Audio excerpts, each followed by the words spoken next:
Bonsoir à tous et bienvenue. Très heureux de vous retrouver sur NCI. Dans l'actualité ce lundi, le vice-président Tiemoko Meïlie-Koné a pris part à l'ouverture du Renew PAC qui réunit à Abidjan des représentants des partis politiques et parlementaires libéraux, mais aussi démocrates.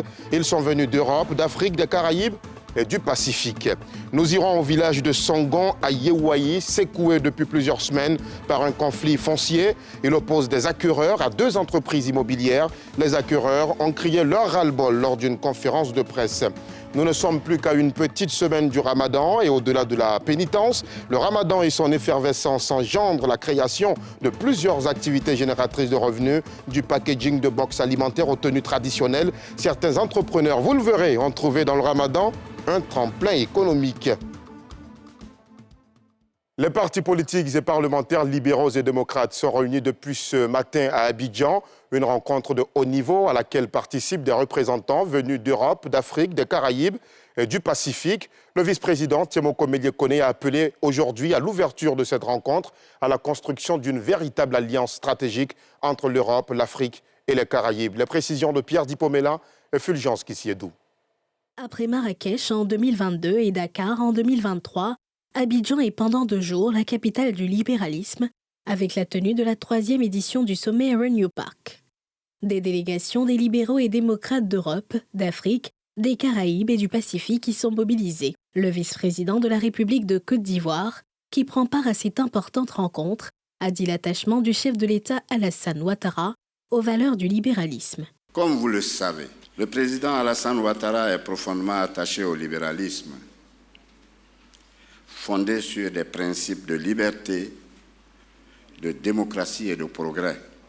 Cet engagement lui a permis de guider la transformation politique et socio-économique de la Côte d'Ivoire depuis son accession à la magistrature suprême. Pour le coprésident du Renew PAC, il y a urgence pour les libéraux de mutualiser leurs énergies pour barrer la voie au populisme qui grignote des parts. Face à la montée des populismes, des crises économiques et des défis sécuritaires, dans ce contexte d'incertitude, notre responsabilité est immense. Nous devons réaffirmer notre engagement en faveur d'une gouvernance démocratique plus efficace, d'une coopération renforcée entre l'Afrique et l'Europe et d'un développement économique fondé sur l'innovation et la liberté d'entreprendre.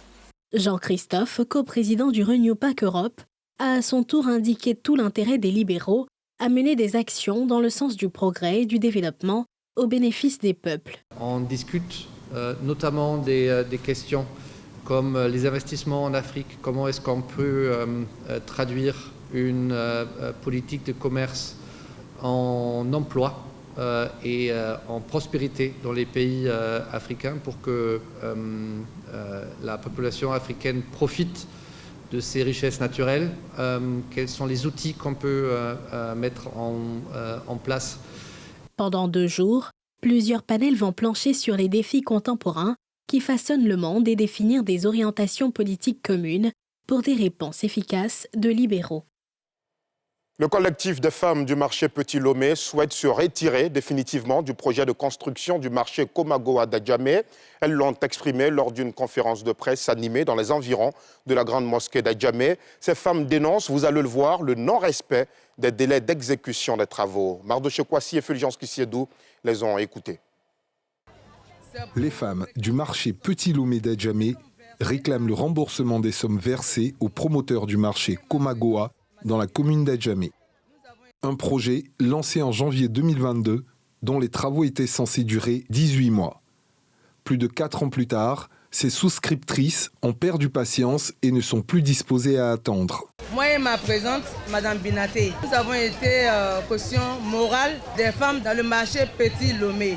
Donc nous avions tout fait, motiver les femmes pour pouvoir verser de l'argent auprès des Dipimo parce qu'il est venu auprès de nous pour nous convaincre qu'en 18 mois, que le marché allait être fini. Aujourd'hui, ça fait plus de 4 ans, on n'a rien vu. Donc, nous sommes harcelés par ces femmes-là. Les femmes sont fatiguées, elles n'ont plus de place, elles n'ont pas leur argent.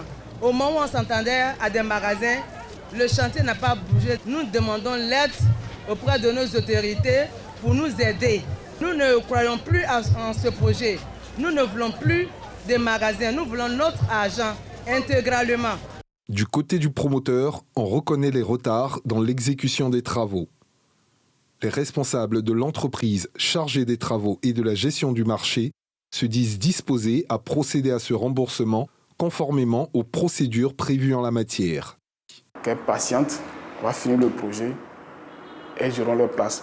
Mais celles qui pensent qu'elles veulent leur argent, la première des choses, c'est de nous contacter, d'entrer en contact avec nous directement sur le chantier ou à nos bureaux qui sont en gris, de venir remplir des formulaires, elles vont se faire rembourser intégralement leur dû ou leur argent qu'elles ont versé. Des manifestations de souscriptrices sur le chantier de construction avaient, on s'en souvient, provoqué des altercations avec à la clé plusieurs blessés. Le maire de la commune d'Adjamé avait alors pris un arrêté pour suspendre les travaux, le temps de trouver une solution consensuelle à cette crise autour du projet du marché Komagoa d'Adjamé, marché Gouro. Les conflits fonciers n'en finissent pas. Cette fois, c'est le village de Songon à Yewayi qui est secoué par un conflit opposant des acquéreurs à deux entreprises immobilières. Le problème est assez sérieux puisque les premiers cités ont acquis leurs parcelles auprès de la communauté villageoise, tandis que les entreprises immobilières, elles, ont pu obtenir des ACD sur une parcelle de plus de 1000 hectares, incluant, tenez-vous bien, les terrains des acquéreurs. Toute chose qui n'a pas manqué de provoquer leur colère. Mardoché Kwasi, Fulgence Kissiedou et Joseph Zécré. Ces terrains, partiellement occupés, font partie d'une parcelle d'un peu plus de 1000 hectares sur laquelle les entreprises immobilières CTMC et IGEOBAT ont acquis des ACD, arrêtés de concession définitive en 2019 au nom de la communauté villageoise de Songon-Kassamblé qui les avait, disent-elles, auparavant sollicités pour l'aider à sécuriser ces terres. Sur cette même parcelle, un collectif d'acquéreurs qui réclame 600 membres indique avoir individuellement acquis dans les années 2015 et 2016 auprès des propriétaires terriens de Songon à Yewayi des terrains à usage personnel. Alors que certains les ont déjà mis en valeur et que d'autres s'apprêtent à le faire, ceux-ci indiquent être aujourd'hui confrontés à l'opposition des entreprises ayant acquis les ACD et leurs partenaires. Le 26 juillet 2024, des individus agissant sous les ordres d'un monsieur, Facien Frédéric Michel, ont envahi nos parcelles avec des bulldozers, détruisant sans préavis des fondations, des plantations et des habitations. Ces acquéreurs s'interrogent sur la légalité et la transparence de la procédure ayant abouti à la délivrance des ACD à CTMC et IGEOBAT sur les parcelles en cause. La demande d'ACD et l'attestation domaniale ont été enregistrées le même jour, le 25 octobre 2019, ce qui est impossible selon les procédures du ministère de la Construction. Les ACD ont été délivrés en moins de 2 mois, au mépris des droits des propriétaires légitimes que nous sommes. Nous lançons un appel solennel au président de la République, son Excellence Alassane Ouattara, pour nous soutenir dans cette lutte pour la justice et l'équité. Du côté de la chefferie de Songon à Yewayi au pouvoir au moment de la délivrance des ACD en 2019, on s'insurge contre cette procédure à laquelle elle indique ne pas avoir été associée. Une procédure dont les résultats se sont finalement imposés à ses têtes couronnées. Quand on a appris qu'il y avait enquête de Komodo et Komodo, on a fait opposition. Mais quand on fait opposition, il faut vider le contentieux avant de valider le dossier.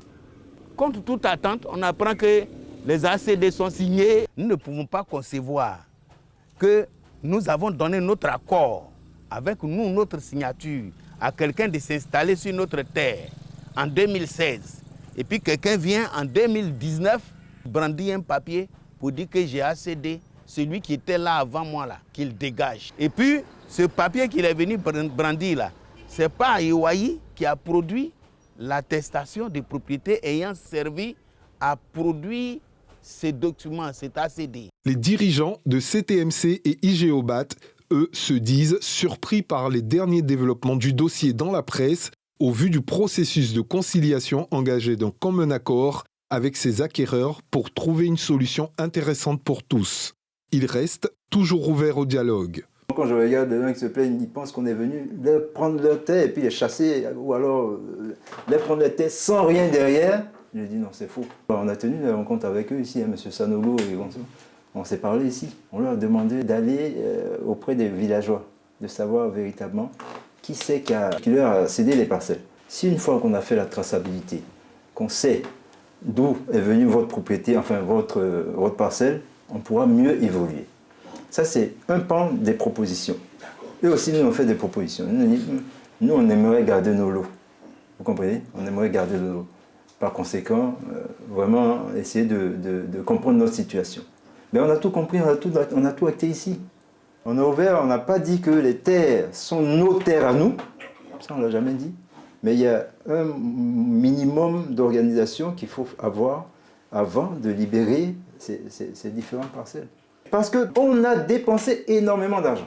Le collectif des acquéreurs de Sangon-Ayewai réclame 230 hectares sur les 1162 hectares sur lesquels les deux entreprises immobilières ont acquis des ACD.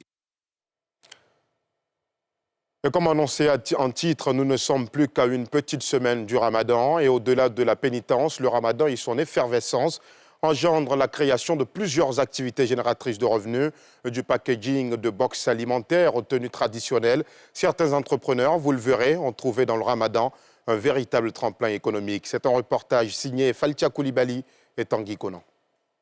Dans une petite boutique située en plein cœur de la ville, Aminata s'affaire à disposer soigneusement ses produits.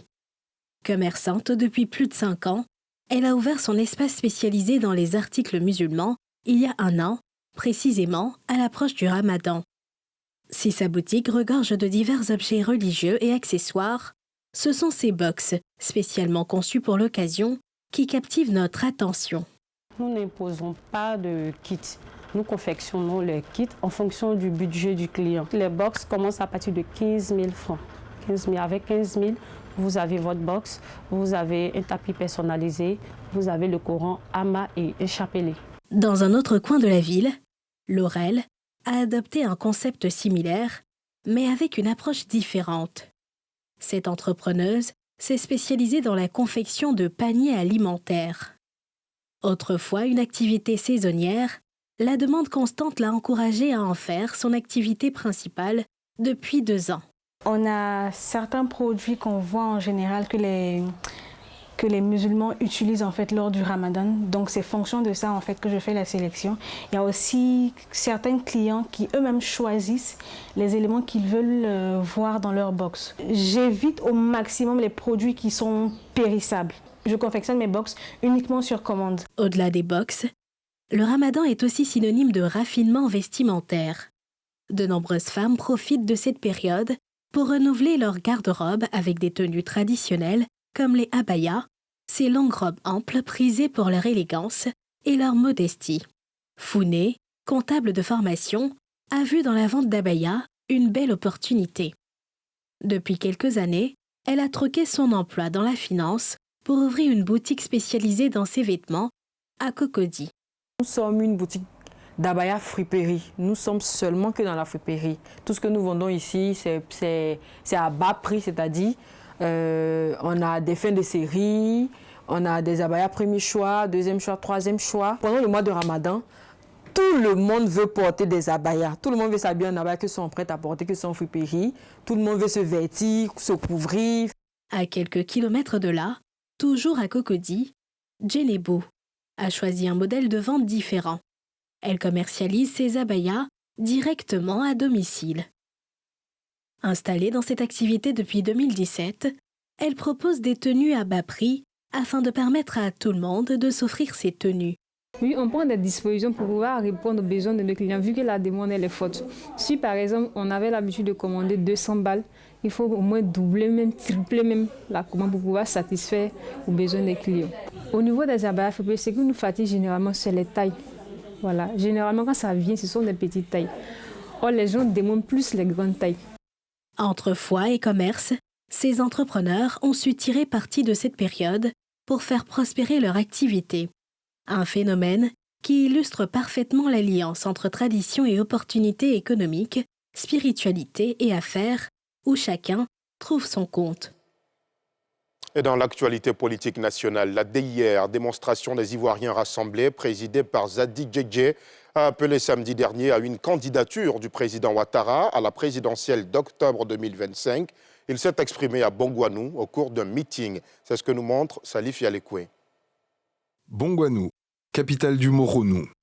Le président de la DIR, la démonstration des Ivoiriens rassemblés, une plateforme de partis politiques dont se réclame l'opposition, a animé samedi dans cette localité un meeting.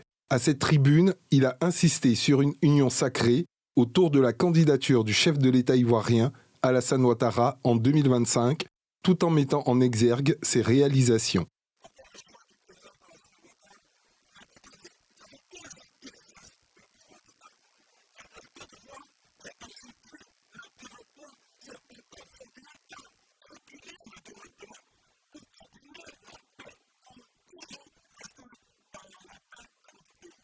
La cérémonie de la DIR marque le point de départ d'une vaste tournée de mobilisation et de sensibilisation qui va conduire ses responsables dans les localités de Bonoa, Boaké, Gagnoa, San Pedro et Abidjan. L'Alliance des Ivoiriens pour la démocratie, AID, l'Union des masses populaires pour la paix, UMPP, et la Mouvance pour la paix, LMP, composent la DIR. Et puisque nous parlons de la présidentielle d'octobre 2025, en prélude à ces échéances, Charles Blé Goudet, lui aussi, président du COGEB, s'est rendu dans le nord du pays, précisément dans le Hambol. Que ce soit à Katiola ou à Dabakala, Charles Blé Goudet a tenu le même discours, la paix et la cohésion sociale entre les filles et fils de la Côte d'Ivoire. Le récit de Niki Mamoussa. Le président du Congrès panafricain pour la justice et l'égalité des peuples, COGEB, Charles Blé Goudet, s'est rendu dans le Hambol pour une tournée de renforcement de la cohésion sociale. À Katiola, il a rencontré la chefferie locale, mais aussi les populations qui lui ont réservé un accueil chaleureux. Nous sommes une seule nation. C'est vrai, notre pays a connu des difficultés, mais la grandeur des peuples, c'est comment mettre en place des mécanismes pour sortir des difficultés connues. Je suis content d'être ici. C'est la preuve que le Nord n'est pas mon ennemi, et moi non plus. Je ne suis pas l'ennemi du Nord. Après Katiola, c'est à Dabakala que l'homme politique s'est rendu, avec le même message, celui de l'Union pour la Côte d'Ivoire. Je suis venu nous rassembler, je suis venu nous unir, pas autour d'un parti politique, pas autour d'un homme, mais autour de notre patrie, la Côte d'Ivoire, la seule patrie que nous avons. Mais mes mamans qui sont là, qui font la poterie, s'il y a la guerre, à quel moment même elles vont aller prendre Agile là au champ pour venir faire les poteries ici? À quel moment? Je dis, je suis venu en tant qu'aiguille pour recoudre ce qui a été déchiré. Pour ce pays, la Côte d'Ivoire. Un message attendu par ces populations du Nord qui ont réaffirmé leur attachement à la paix. Pour lui, ce qui nous unit, c'est la Côte d'Ivoire. Et c'est en ce sens que nous, fils de Dabakala, du Hambol, nous nous sommes mobilisés pour faire de cet événement un événement historique. Et c'est le lieu pour nous, en tant que fils du Nord, de lancer un appel au président de la République, nordistes comme nous, afin qu'il puisse regarder les actions que le président Charles Blé Goudet pose. Dans les années antérieures, Blé Goudet au Nord, franchement, c'était un mythe. Mais aujourd'hui, la réalité est là et on l'a accueilli. Nous sommes très contents. Mais pour le moment, il est de passage. Je pense qu'il va aller après les civilités. Quand il va finir, on aura le temps de s'organiser et l'accueillir en bonne et due forme dans notre village. Charles Blé Goudet a insisté sur la nécessité de mettre la nation au-dessus des intérêts partisans et de préserver la Côte d'Ivoire de toute forme de violence. Cette visite s'inscrit dans le cadre de sa tournée nationale en prélude aux prochaines élections. Et dans l'actualité hors de nos frontières, le bloc conservateur CDU-CSU a remporté les élections législatives allemandes hier dimanche avec 28,6%, plaçant son chef Friedrich Merz en bonne voie pour devenir le prochain chancelier, mais il le sera probablement au sein d'un gouvernement de coalition avec les sociodémocrates du chef de gouvernement sortant, Olaf Scholz. Les explications de Pierre Dipomela. Les résultats des législatives en Allemagne sont connus depuis hier dimanche avec la victoire étriquée du bloc conservateur CDU-CSU avec 28,6%. Friedrich Merz, 69 ans, est en passe de devenir le prochain chancelier avec une coalition avec les sociodémocrates du chef de gouvernement sortant Olaf Scholz. Le parti d'extrême droite Alternative pour l'Allemagne, AfD, est arrivé en deuxième position avec 20,8%, une percée historique qui fait réagir les Allemands. J'ai un peu peur qu'il y ait une coalition avec l'AfD, car il aurait une majorité. Sinon, il aurait besoin de plusieurs partenaires de coalition, et j'espère que cela n'arrivera pas. Une coalition entre la CUD et l'AfD. Je suis très déçu et frustré par la montée en puissance de l'AfD. La question est de savoir où cela va nous mener. Et j'espère que les grands partis vont enfin s'unir et avoir de vraies idées pour lutter contre l'AfD. Ici, en Côte d'Ivoire, l'ambassadeur allemand a suivi ce scrutin avec beaucoup d'intérêt. Un processus particulier et complexe où l'électeur possède deux voix. Une voix pour le candidat de la circonscription et l'autre voix pour le parti qu'il souhaite voir au Bundestag, le Parlement allemand. La différence la plus grande, ça c'est vraiment la nature de ces élections. Nous avons seulement les élections nationales pour élire un Parlement. Et du Parlement dépend la formation d'un gouvernement. Ce n'est pas un scrutin pour un président, ce n'est pas même comme le système français pour un Parlement avec 2 tours. Nous avons un système des élections parlementaires strictement proportionnel. Après cette première étape, viendra celle de l'élection du chancelier. Cette fois, le vote ne concerne que les parlementaires. Le leader des plus grands partis, le CDU, les chrétiens-démocrates, Friedrich Merz, sans doute va commencer avec les négociations avec les partenaires possibles. Donc, premier candidat pour une coalition, un gouvernement coalition est très naturel pour l'Allemagne, nous connaissons ça depuis longtemps. Premier partenaire possible, ce sont les sociaux-démocrates. Mais c'est aux négociations finalement qu'ils aboutissent à former un gouvernement. Ayant un système de majorité relative, il faut nécessairement recourir à une coalition pour former le gouvernement. Le basculement sur la liste électorale est automatique dès que le citoyen allemand a 18 ans. Un modèle qui pourrait bien inspirer des pays africains où la révision de la liste électorale soulève la controverse et la passion. Et voilà, c'est la fin de ce journal. Merci aux équipes techniques et de rédaction qui le fabriquent. Je vous remercie aussi de l'avoir suivi. Ne décrochez surtout pas, dans quelques instants, Joël Amos Badi prend l'antenne pour un nouveau numéro de NCI Sport autour de ses consultants. Excellente soirée sur la nouvelle chaîne ivoirienne.